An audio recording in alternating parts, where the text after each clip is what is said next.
الحمد لله نحمده ونستعينه ونستغفره ونؤمن به ونتوكل عليه ونعوذ بالله من شرور أنفسنا ومن سيئات أعمالنا من يهد الله فلا مضل له ومن يضلله فلا هادي له ونشهد أن لا إله إلا الله وحده لا شريك له ونشهد أن سيدنا ومولانا محمدا عبده ورسوله صلى الله تعالى عليه وعلى آله وأصحابه وبارك وسلم تسليما كثيرا أما بعد فأعوذ بالله من الشيطان الرجيم بسم الله الرحمن الرحيم يا أيها الذين آمنوا ادخلوا في السلم كافة ولا تتبعوا خطوات الشيطان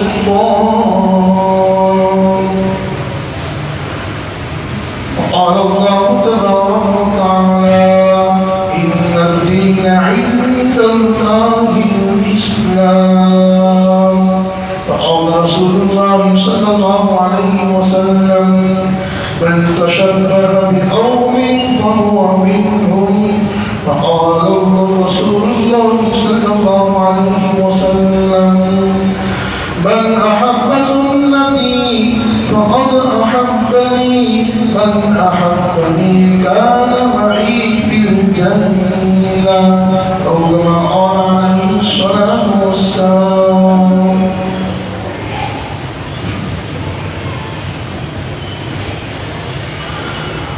محترم بھائیوں واجب الاحترام بزرگوں عزیز دوستوں اللہ تبارک تعالیٰ نے ہم تمام کو پیدا کیا ہے اور دنیا میں ایمان کے ساتھ زندگی گزارنے کے لیے بھیجا ہے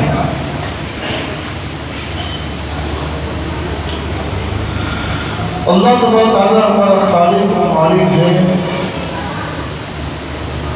تو اس کو پتا ہے کہ یہ جسم میں نے بنایا ہے اس کو کس چیز کی ضرورت ہے اسے کیا کھانا ہے کیا پہننا ہے کس طرح غمی منانی ہے کس طرح خوشی منانی ہے تو اس کے مطابق ہم اپنی زندگی کو گزاریں گے تو یہ اللہ تعالیٰ کی منشا کے مطابق زندگی گزارے اس لیے حضور صلی اللہ علیہ وسلم کو اللہ تعالیٰ نے بھیجا یہ صاف اعلان کر دیا لقد كان في رسول الله أسوة حسنة کہ اللہ کے رسول خاتم النبیین صلی اللہ علیہ وسلم کی زندگی میں تمہارے لیے بہترین نمونہ ہے تو اس نمونے کے مطابق زندگی گزاریں گے تو ہم دنیا آخرت میں کامیاب ہوں گے اس طور پر جب سکون اطمینان راحت ملے گی اللہ کی پکڑ سے اللہ کے عذاب سے ہم بچے رہیں اس میں مثال سے سمجھو کہ کمپنی جو ہوتی ہے ایک پروڈکٹ بناتی ہے مثال کے طور پر ایک واشنگ مشین کمپنی نے بنایا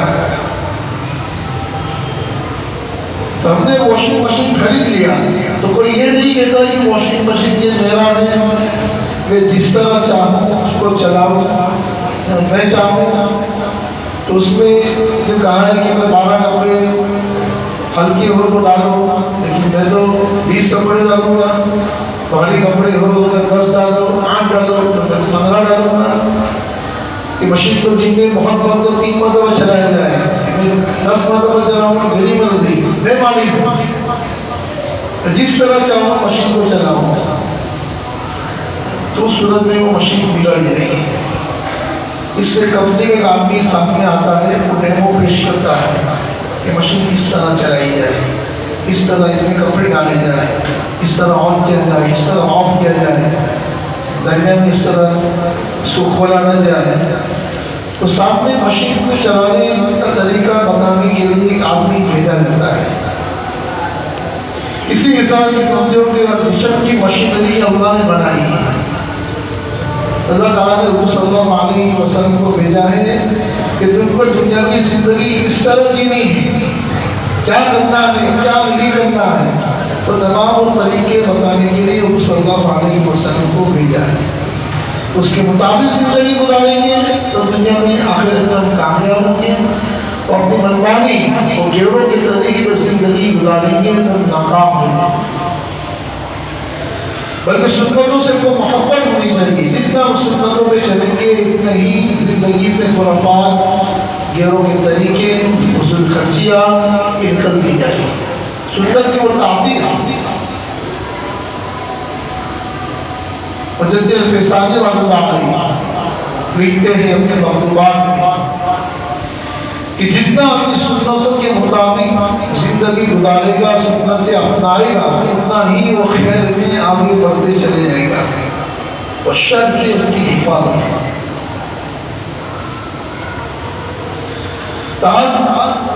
ہمارے گھروں میں ہونا یہ چاہیے کہ نبی کا طریقہ ہوتا ہے، تو گھروں کے طریقے ہماری زندگی میں آ رہے ہیں، خوشی میں ہو، غمی میں ہو، لباس میں، چہرے مہرے میں، ہر چیز میں۔ حالانکہ اس میں شریعت نے بڑی نفرت کی ہے، جو صلی اللہ علیہ وسلم نے نفرت کا اظہار کیا ہے، بڑی بڑی وعید سنائی ہے۔ کیا وعید سنائی کہ فرمایا من تشبہ بقوم فہو منہم، جس نے جس قوم کی مشابہت اختیار کی اس کا حشر قیامت کے دن اسی کے ساتھ ہوگا، جس کے طریقے پہ چلیں گے اسی کے ساتھ اٹھائے جائیں گے۔ نبی کے طریقے پہ چلیں گے تو نبی صلی اللہ علیہ وسلم کے ساتھ اٹھایا جائے گا، تو نبی کا فیصلہ ہوگا الحمدللہ، وہ ہمارا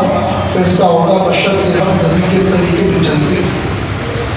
حدیث شریف جو میں خطبے میں پڑھی، اللہ کا رسول یہی فرماتے ہیں کہ من احب سنتی فقد احبنی، جس نے میری سنت سے محبت کی اس نے مجھ سے محبت کی۔ من احبنی کان معی فی الجنہ، اور جس نے مجھ سے محبت کی وہ میرے ساتھ جنت میں جائے گا۔ حضور کا ساتھ ملے گا سنتوں پر، تو سنتوں کو اپنائے اور غیروں کے طریقوں پر چھوڑے۔ مسلمان کی پہچان ہوتی ہے سنت، جیسے مسلمانوں کی پہچان۔ آدمی کبھی بھی اس کو راستے میں دیکھے گا تو فوراً پہچان جائے گا کہ مسلمان ہے، سلام کرے گا، سلام کے ذریعے اس کی دعا ملے گی، مصافحہ کرے گا، ہمارے قریب ہوگا، کبھی پریشان ہوگا، پوچھے گا کیا پریشانی ہے، ہماری مدد کرے گا، اللہ دین میں محبت ڈالے گا۔ اس سنتوں کے بے شمار فائدے ہیں، اور غیروں کے طریقے سے حضور صلی اللہ علیہ وسلم نے کسی نفرت کی ایک واقعہ آپ کے سامنے سنا۔ حضور صلی اللہ علیہ وسلم کے پاس ایران کی دو سفیر، دو ایلچی، ایمبیسیڈر کچھ بات کہنے کے لیے آئے۔ حضور نے دعوت لکھا تھا ایمان لانے کا، تو ملنے کے لیے آئے تھے۔ جیسے حضور صلی اللہ علیہ وسلم کے چہروں کو دیکھا،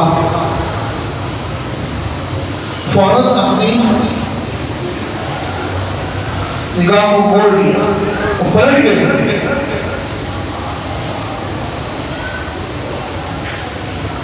اور ان کے چہروں کو دیکھا تو بڑی بڑی مونچھیں تھی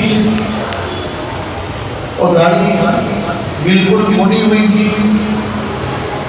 حضور صلی اللہ علیہ وسلم نے نگاہ مڑائے بغیر چہرہ موڑ کر بات کی، تم کو ایسا چہرہ موڑا بنانے کا کس نے حکم دیا کہ ہمارے رب کی سراہ میں کہ میرے رب نے تو داڑھی کو پست بنانے کا، مونچھوں کو پست کرنے کا حکم دیا ہے۔ تو حضور نے چہرہ دیکھنا بھی گوارا نہیں کیا، غصے کا اظہار کیا، چہرہ پھیر دیا۔ حالانکہ وہ کون تھے؟ کیا مسلم پارسی تھے، آپ کی گزاری تھی، ان سے نفرت کی، وہ تو مکلف تھے ہی نہیں، پہلے تو ایمان لاتے پھر سنت کی بات آتی ہے، لیکن حضور نے نفرت کا اظہار کیا۔ تو اسی ہر مختلف جوڑوں کے طریقے سب سے نفرت کی اظہار حدیث شریف میں آ گیا کہ جس نے جس قوم کی مشابہت کی، ان کے طور و طریقے کو، ان کے کلچر، ان کے تمدن کو اختیار کیا، کل قیامت کے دن ان کا جو فیصلہ ہوگا جہنم کا، ہمارا بھی ان کے ساتھ ساتھ میں یہی فیصلہ ہوگا۔ مشرق کا یہی معنی ہے، اس ساتھ میں جمع کر دیا ہے۔ مقصد آپ میرا سمجھ لے گئے کہ 31 کی نائٹ جو آ رہی بلکہ آج ہی آج 31 تاریخ 31 دسمبر، تو ہمارے معاشرے میں بہت سے نوجوان اس کو باقاعدہ مناتے ہیں، اور 31 ہی نہیں اور بہت سے گھر میں آج برتھ ڈے منایا جا رہا ہے، سالگرہ سالگرہ منائی جا رہی ہے، اینیورسری منائی جا رہی ہے، شادی کی تاریخ آتی ہے باقاعدہ اینیورسری منائی جا رہی ہے۔ لباس میں دیکھو تو وہ فیشن کی اندھی اتباع ہے، اندھی تقلید جس کو بولتے ہیں، فائدہ سمجھ میں آتا ہو یا نہ آتا ہو، بس فیشن ہے کہ وہ کرنا ہے۔ جتنی بھی فیشن ہے سنت کے خلاف ہی نکلتی ہے، شریعت کے خلاف ہی نکلتی ہے، کیونکہ باقاعدہ فیشن بنانے کا ایک پلان ہوتا ہے کہ کیسے اس فیشن کو چلا جائے تاکہ مسلم معاشرے میں فیشن چلے اور نبی کے طریقے سے دور ہو جائے، ان کی نماز ممنوع ہو، ان میں بے حیائی پھیلے، بے شرمی پھیلے، ایسی سی فیشن لائی جا رہی ہے۔ آدمی سوچے کہ آدمی اس زمانے میں کپڑا یہاں سے گھٹنوں سے پھٹا ہوا ہوتا تھا تو آدمی اس کو پہننے میں شرم محسوس کرتا تھا، اس کو گھر پیروں میں لگاؤ تو نہیں، کپڑا پھٹا شرم محسوس ہوتی تھی، اور باقاعدہ پھاڑ کے پہنا جا رہا ہے، گھٹنے نظر آ رہے ہیں، گھٹنا کی سطح پہ داخل ہے، وہ جیسی فیشن سمجھ میں نہیں آتا ہے، اور پھر کبھی ہوتا تھا پر ایک طرف پڑ گیا تو پیمان یہاں لگا دو، وہ میچنگ کے لیے پیمان اس کے سامنے لگا دیتے کہ برق میچ ہو جائے، اب تو ایک یہاں سے پڑا یہاں سے پڑا، کوئی میچنگ بھی نہیں، ایک کدھر سے پڑی ایک کدھر سے پڑی، اور کسی کو فیشن کا معلوم نہ ہو تو ضرور اس پر ترس اور راحت کھائے گا، وہ اس کے پینٹ لے کے دیکھا کہ بھائی یہ کر دیں، مجھے بہت دکھ ہو رہا ہے، اتنا غریب آدمی ہے تو یہ پہن رہا ہے، یہ میری طرف سے ہدیہ لے لیں، وہ اچھے کپڑے پہ۔ پہلی مرتبہ میں دیکھا تو یہی مجھے ہوا کہ شاید پھٹ گئی ہے اور اس کو پہنے ہوئے، یہ پہلی مرتبہ 3 سال میں نے دیکھا تھا، بعد میں پتا چلا فیشن ہے، تو فیشن کے نام میں کچھ بھی کروا لو، ہمارے نوجوان اس کو کرنے کے لیے تیار ہیں، چاہے نماز مکروہ ہوتی ہو، نماز نہیں ہوتی ہو، چھوٹی چھوٹی ٹی شرٹ پہنیں گے، ابھی سردے میں جائے گا، پنکھے سردے میں جا رہا ہے، اس کی ٹی شرٹ اونچی ہو رہی ہے، چھوٹا سا شرٹ ہے پنکھے سے اڑ رہا ہے اور سنی نظر آ رہی ہے، سنی کا حصہ نظر آ رہا ہے، تو جتنے دیکھ رہے سب کا اتنا سلطنت دکھلانے کا ہو رہا ہے، اور نماز بعض صورتوں میں مقبول، بعض صورتوں میں نماز ہی نہیں ہوتی، مسائل کو پوچھیے مفتی نے کرام سے معلوم کیے۔ تو ہر چیز میں چاہے لباس ہو، چہرہ ہو، خوشی ہو، کمی ہو، 31 میں آگے اتران آ رہا ہے، اس میں اور آگے بڑھیں گے، ہولی ہو، دیوالی ہو، کون سا تہوار ہے جو ہم نہیں منا رہے ہیں، یہ اللہ کے عذاب کو دعوت دینا ہے۔ ابھی اللہ کا عذاب ہم تقریباً 2 سال بھگت چکے ہیں کرونا کی شکل میں، تو یہ 31 کیوں منائی جا رہی ہے، اس کا بیک گراؤنڈ کیا ہے؟ کہ خوشی کے ساتھ سال کو رخصت کرو، خوشی کے ساتھ نئے سال کا ویلکم کرو، پرانے سال کو گڈ بائی کرو خوشی کے ساتھ، اور خوشی کے ساتھ نئے سال کا ویلکم کرو۔ یہ تو ان کے طریقے ہیں۔ اسی تاریخ میں لکھا ہے، اس کی تاریخ کیا ہے؟ اس کی تاریخ میں 19ویں صدی سے برطانیہ کے اندر رائل نیوی کے چند نوجوان تھے، وہ اکثر ساحل میں سفر کرتے رہتے تھے، سمندروں کے لمبے لمبے سفر کرتے، تو وقت گزارنے کے لیے، ٹائم پاس کے لیے، مائنڈ فریش کرنے کے لیے کچھ بہانے چاہیے، تو وہ برتھ ڈے بھی مناتے تھے، یہاں تک کہ سامنے کتے بلی کو بھی لے جاتے تھے، ان کی سالگرہ بھی مناتے تھے، بس بہانے ڈھونڈتے تھے کیسے ناچا جائے، کودا جائے، شراب پی جائے۔ تو انہوں نے سوچا کہ ہمارا سال ختم ہو رہا ہے اور نیا سال آ رہا ہے، ان کے دماغ میں آیا کہ اس کو بھی ہم ویلکم کریں، اس میں ناچ کر خوشی سے اس سال کا ویلکم کریں۔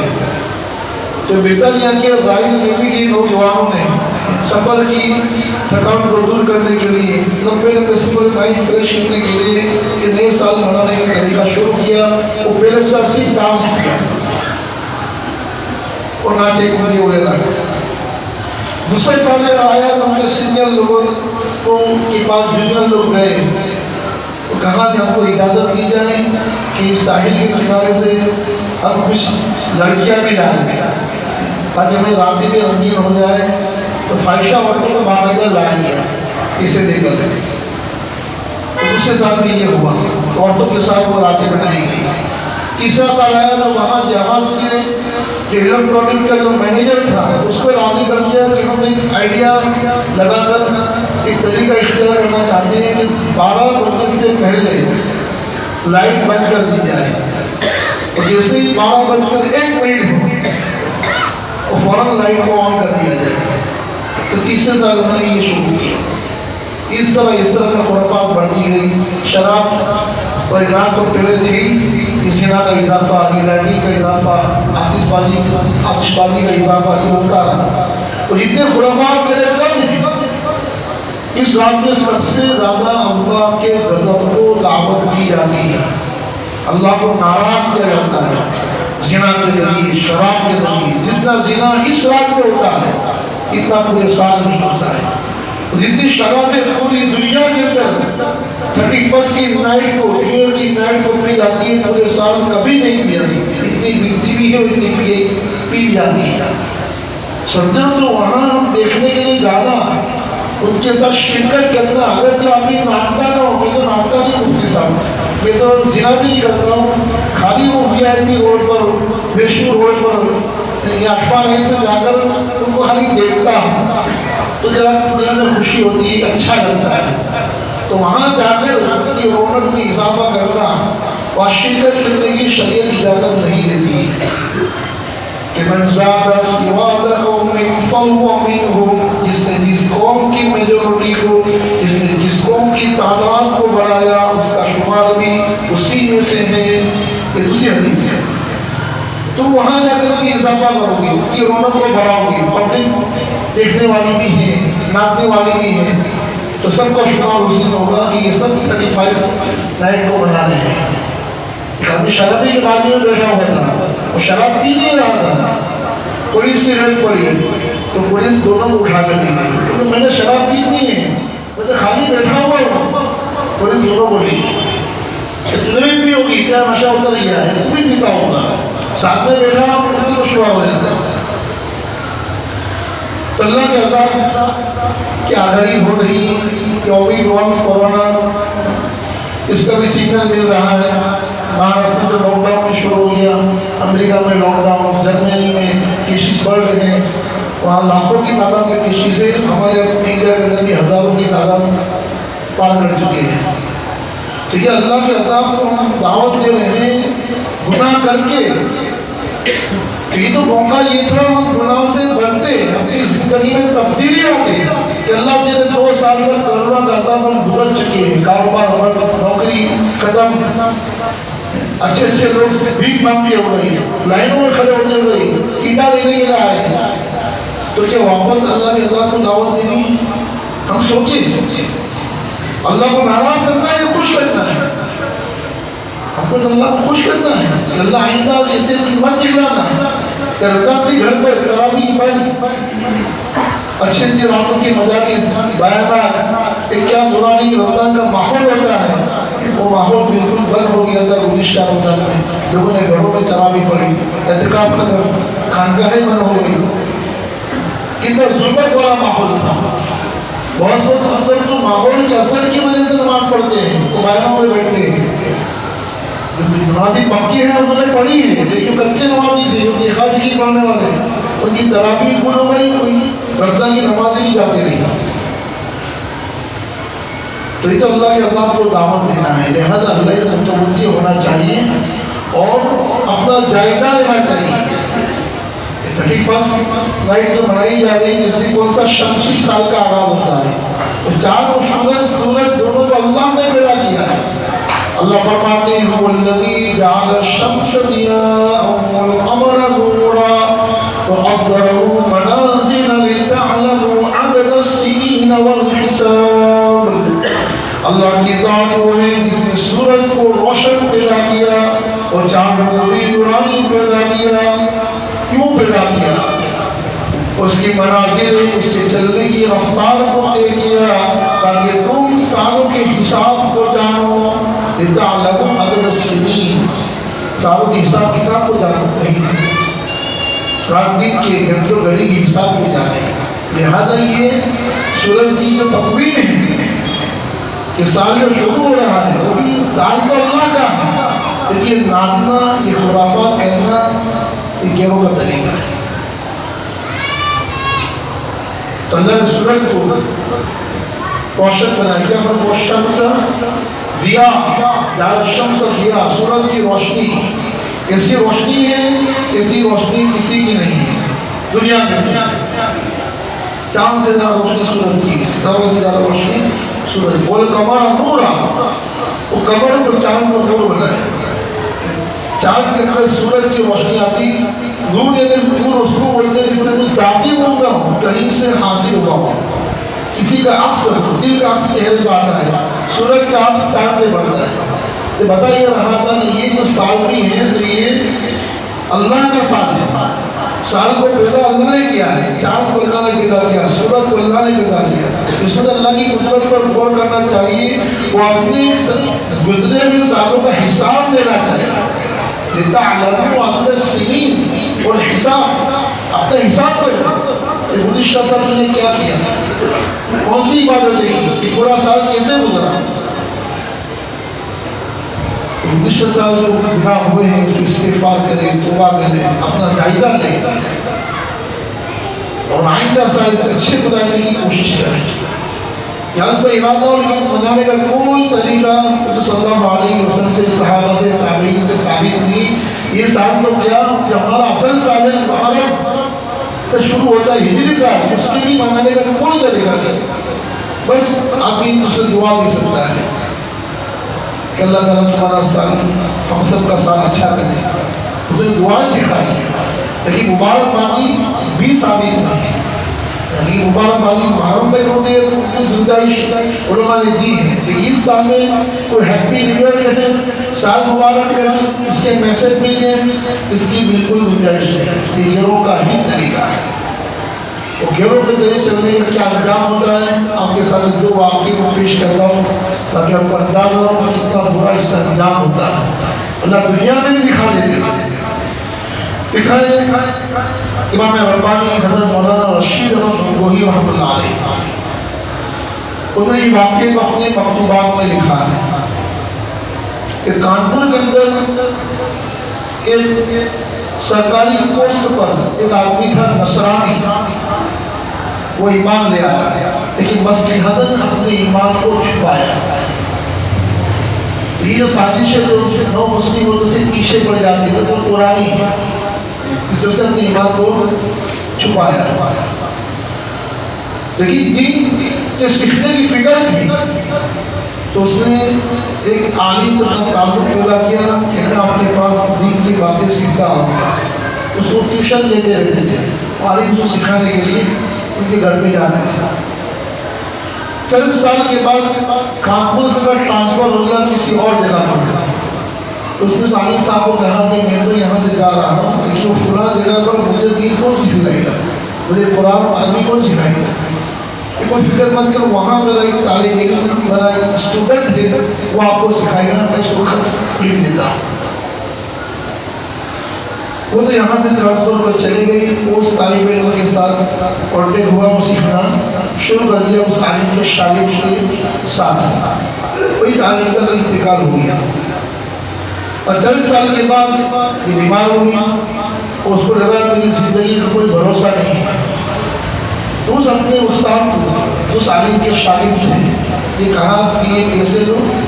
تو مجھے نصرانی سمجھتے ہیں، میں نے اپنے ایمان کو چھپایا ہے، لہٰذا یہ لوگ تو مجھے نصارہ کے قبرستان میں دفن کریں گے، لیکن تم راتوں رات مجھے وہاں سے لے جا کر مسلمانوں کے قبرستان میں چپکے سے دفن کر دینا۔ انتقال ہو گیا تو نصارہ کے قبرستان میں کو دفن کر دیا گیا پیٹی کے اندر۔ اب یہ رات کو چپکے سے اپنے ساتھ مزدوروں کو لے کر گئے کہ کو یہاں سے ٹرانسفر کر کے مسلمان قبرستان میں دفن کر دیا۔ تو جیسے ہی وہ بکس جو پیٹی ہوتی ہے نصارہ کی قبرستان کی، وہ جیسے کھولی تو ایک دم حیرت جگا گئی، چونک کے یہ کیا تھا؟ اس کے اندر اس نصرانی نو مسلم کی ناش نہیں تھی بلکہ اپنے استاد کی ناش تھی۔ اور شاگرد دیکھ کے حیران کہ میرے استاد یہ مولانا صاحب یہاں کیسے؟ رونے لگا، تحقیق کرائی تو نماز کے ہی پابند تھے، عالم تھے۔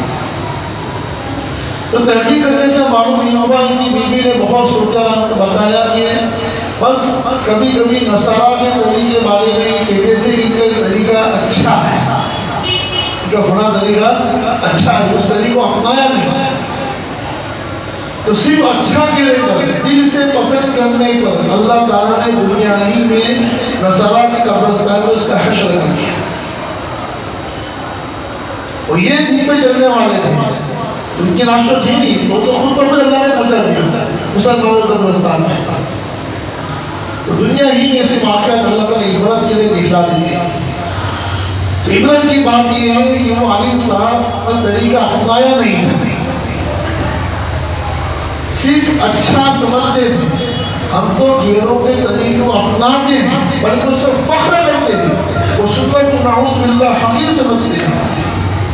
وہ ہمیں ایک عام آدمی ہے، وہ تو عالم تھے، اللہ کے یہ حشر گیا ہمارا کیا حشر ہوگا۔ یہ بہت ڈرنے کی چیز۔ اسی قسم کا واقعہ مولانا مسیح اللہ خان صاحب رحمۃ اللہ علیہ نے لکھا ہے کہ پیرس کے اندر ایک آدمی نو مسلم عورت کو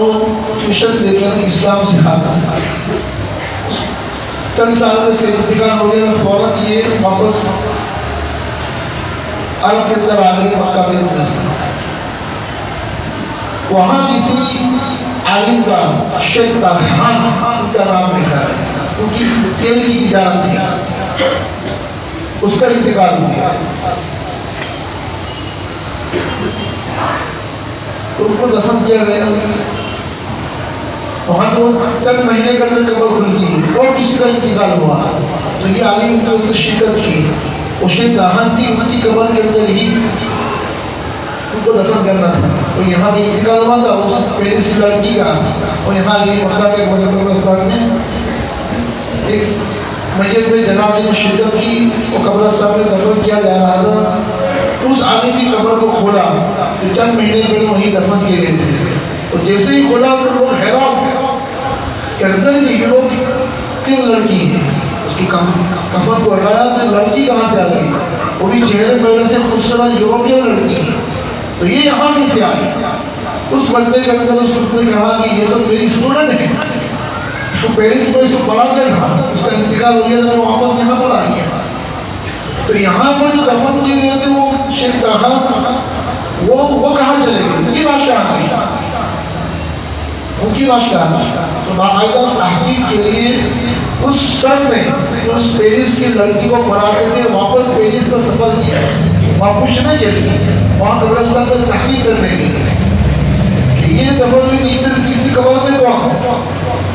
تو پتہ چلا اس کی قبر میں وہ عالم السلام جو شیخ دہان تھے وہ ان کی قبر میں پہنچ چکے تھے. اللہ نے کو وہاں پہنچایا، یوروپین لڑکی کو یہاں پہنچایا. جو نہ مسلم تھی وہ ایمان والی تھی تو اس کو اللہ نے مسلمان کے قبرستان میں پہنچایا، اور وہاں پر غیروں کے قبرستان میں اللہ تعالیٰ نے مکہ کے اس شیر کو پہنچا دیا. اب تحقیق کی کرنے کی کیا وجہ، ایسا کیوں ہوا؟ ان کی بیوی کو پوچھا گیا کہ کہا یہ کسی کوئی بات نہیں، یہ بہت سوچا تو بتایا گیا، اندر کی بات ہے کہ کسی کو بتانا نہیں چاہتے گی کہ آپ کے رہے تو میں بتاتی ہوں کہ کوئی وجہ مل بھی نہیں رہی ہے. یہ وجہ ہو سکتی ہے کہ جب بھی ہم آپس میں ملتے تھے رات کو غسل جنابت کی نوبت آتی تھی تو یہ لفظ یہ جملہ کہتے تھے کہ نصارہ کے اندر کتنا اچھا ہے کہ جنابت کا غسل نہیں ہے. جنابت کا غسل یہ بھی ہمارے قرآن نبی کو ماننے والے ہیں، ان میں جنابت کا غسل نہیں، اتنا جملہ کہتے تھے. ارے کبھی جناب غسل چھوڑا نہیں تھا. اللہ نے یہ طریقہ پسند کرنے کی بنیاد پر اللہ دنیا میں ان کا حشر کر ان کو پہنچا دیے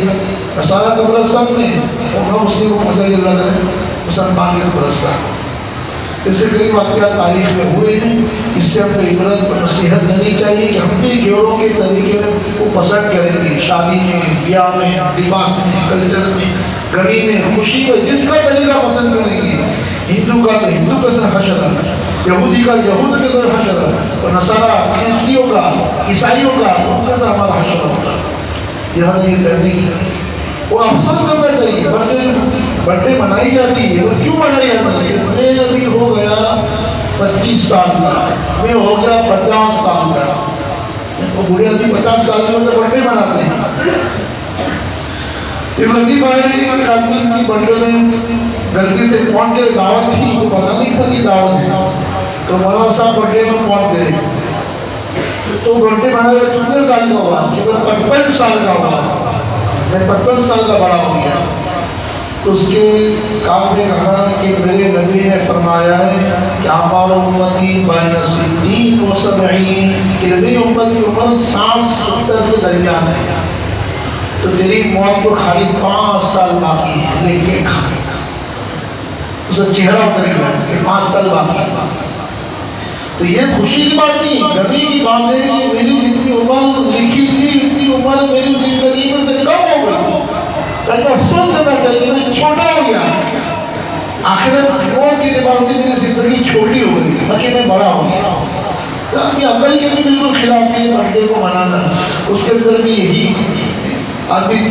کیک کھاتا ہے، اس میں مہمانوں کو دعوت ہے، لائٹنگ ہے، آتش بازی ہے، کیسے کیسے مذاق کیے جاتے ہیں. یہاں تک کہ آدمیوں میں جان سے ہاتھ دھونا پڑتا ہے، کیسے ایسے مذاق بھی کیے جاتے ہیں. تو غیروں کے طریقے جب کوئی بھی ہو نقصان ہی نقصان ہے. اردو صلی اللہ علیہ طریقے میں فائدہ ہی فائدہ ہے. ہر سنت میں دنیا آخرت کا فائدہ، پیسوں کی بچت، سکون، اطمینان، راحت. ہمارا کابری کی زندگی دیکھیے، ان کے دو واقعہ کو سنا، کتنی سنتوں سے محبت کرتے ہیں. اس کے بعد ایک واقعہ یاد آیا. ایک آدمی افریقن کنٹری کے ایک صحابی تھے، انہوں نے یہ دیکھا تھا رسول صلی اللہ علیہ وسلم کی مانگ درمیان میں نکال دی، لیکن اس کی بال گمراہ تھی، خفشی تھی، سخت تھے، چھوٹے بال تھے، مانگ نکلتی نہیں تھی. تو ایک دن کچھ کھانے کو سیک رہے تھے، اور دل میں خیال آیا کہ اپنی مانگ کو نکال. تو جو سلیہ جو آتا ہے سیکھنے کا، اس کو لے کر اپنے سر پہ رکھ کر ایسا اس کا دام دے دیا، اور تمام بال جو سلیہ کے نیچے آ کر ایک لکیر کھینچ دی. تو اتنے بال اتنے جل گئی، اور تھوڑا سا زخم آ گیا. تو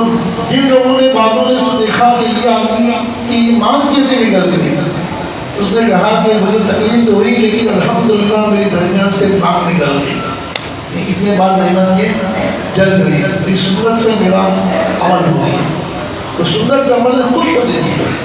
شیخ الہند حضرت مولانا محمد حسن دیوبندی رحمۃ اللہ علیہ، انہوں نے دیوبند نے کہا کہ کیکر کا درخت لگا دیا جائے ہمارے اس مدرسے کے میدان میں. حضرت کیکر کا درخت پہ نہ پھل آتے ہیں نہ خوشبو نظر آتا ہے، لگانے کا کیا فائدہ ہے؟ مجھے ہی پتا ہے لگانے کا سب سے بڑا فائدہ یہ ہے کہ حضور صلی اللہ علیہ وسلم نے بیعت رضوان جس پر قرآن میں تذکرہ ہے وہ کیکر کے درخت کے نیچے بھی تھی، اللہ کے رسول اس کے نیچے بیٹھے تھے، تو میں بھی بیٹھوں گا یہ سنت میری ادا ہوگی. تو حضور کی اداؤں سے محبت کرتے تھے.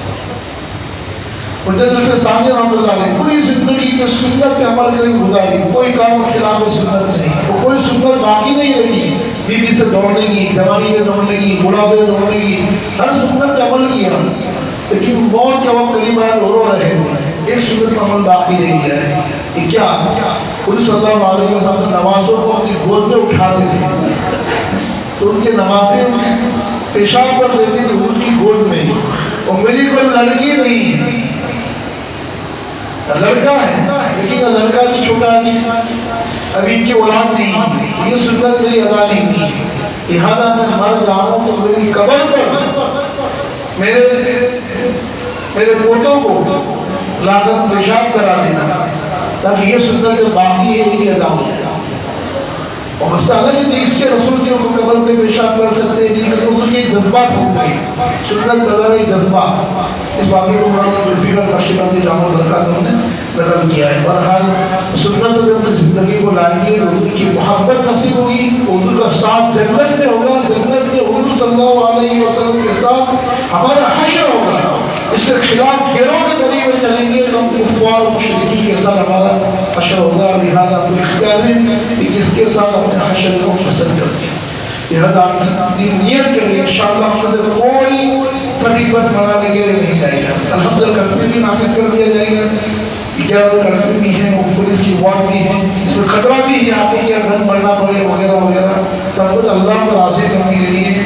اس سے منانے سے بچنا ہے. اور آپ کو الحمدللہ اپنا ثاقب صاحب اللہ والے عالم کا بیان ہے، ان کے بیان میں ہم شرکت کے لیے رات کے اوقات میں مسجد میں گزارے، تلاوت وغیرہ کے اندر. اللہ تعالیٰ مجھے بھی تمام عمل کی توفیق عطا فرمائے. آمین. وآخر دعوانا الحمد للہ رب العالمین.